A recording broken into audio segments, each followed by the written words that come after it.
আসসালামু আলাইকুম ওয়া রাহমাতুল্লাহি ওয়া বারাকাতুহু। ওয়ালাইকুম আসসালাম ওয়া রাহমাতুল্লাহি ওয়া বারাকাতুহু। জি বলেন। শেখ কেমন আছেন? ভালো আছেন আশা করি জাযাকাল্লাহ ইনশাআল্লাহ। খাইর। আলহামদুলিল্লাহ আলা কুল্লি আ হ হাল। আলহামদুলিল্লাহ।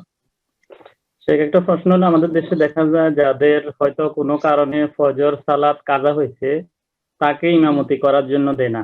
এ সম্পর্কে একটু বলবেন ইনশাআল্লাহ। কাজা হয়েছে যদি অনিচ্ছাকৃত হয় তাহলে কোনো গুনাহ নেই। রাসূলুল্লাহ সাল্লাল্লাহু আলাইহি সাল্লাম বলেছেন লাইসা ফিন নাওমি তাফরিত। ঘুমের ক্ষেত্রে কোনো তিরস্কার নেই। অর্থাৎ অনিচ্ছাকৃত যদি ঘুম চলে এসছে সেটা আল্লাহর ওলিরও হইতে পারে।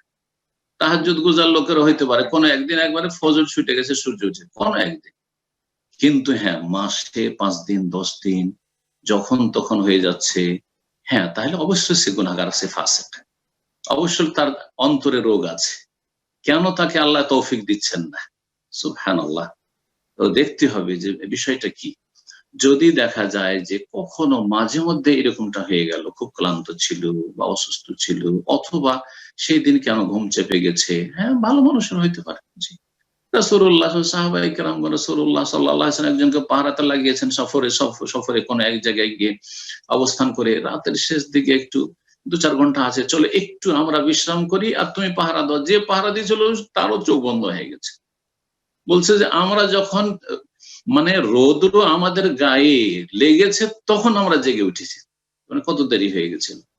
রাসূলুল্লাহ সাল্লাল্লাহু আলাইহি ওয়াসাল্লাম তাড়াতাড়ি করে সব ওযু করতে বললেন আর তারপর বললেন যে এই জায়গাতে শয়তান হাজির হয়েছে, চলো একটু স্থানটা চেঞ্জ করি আর তারপরে আমরা সালাত আদায় করি।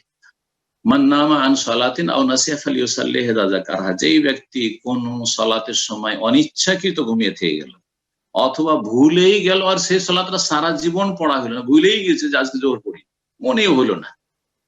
বলছে ফালিউসাল্লিহা ইযা যাকারহা, স্মরণ হবে অথবা যখনই ঘুম ভাঙবে তখনই যেন পড়ে নেয়। ফাইন্না যালিকা ওয়াক্ত, ওইটি হচ্ছে তার সময়। তার কোনো গুনাহ নেই। লা কাফারাতা লাহা ইল্লা যালিক, এর কোনো কাফারা নেই। টাকা পয়সা দিয়ে কাফারা চলবে না সালাতের। কিন্তু অবহেলা করে, গাফিলতি করে, গড়িমসি করে উঠছি, অ্যালার্ম বন্ধ করে দিল, শুয়ে থাকলো, বদ অভ্যাস, প্রায় উঠতে পারে না, খুব কষ্ট লাগে তাকে সালাতের জন্য উঠতে। ওয়াইজা কামু ইলা সালাতি কামু কুসালা, যখন সালাতে দাঁড়ায় একেবারে ক্লান্তি ভরে অলসতার সাথে ফজর পড়তে খুব কষ্ট লাগে, তাহলে জানতে হবে যে মুনাফিক। হ্যাঁ, মুনাফিক এখনো ঢুকে আছে। তাই ওই লোককে, ওর চাইতে যদি ভালো মানুষ হয় তাহলে বলবে যে ভাই ভালো মানুষরা ইমামতি করুক, ভালো মানুষরা ইমামতি করুক। জি, কিন্তু তারপরেও ফাসিকের পিছনে সলাৎ জায়েজ।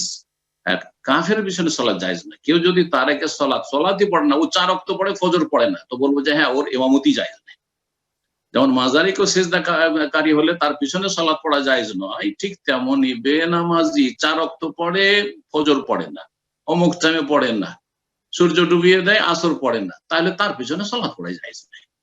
কারণ সে কুফরিতে আছে, যতক্ষণ পর্যন্ত তওবা করে না আসবে। তো আশা করি বিষয়টি বুঝতে পেরেছেন। আল্লাহু তাআলা জাযাকুমুল্লাহ।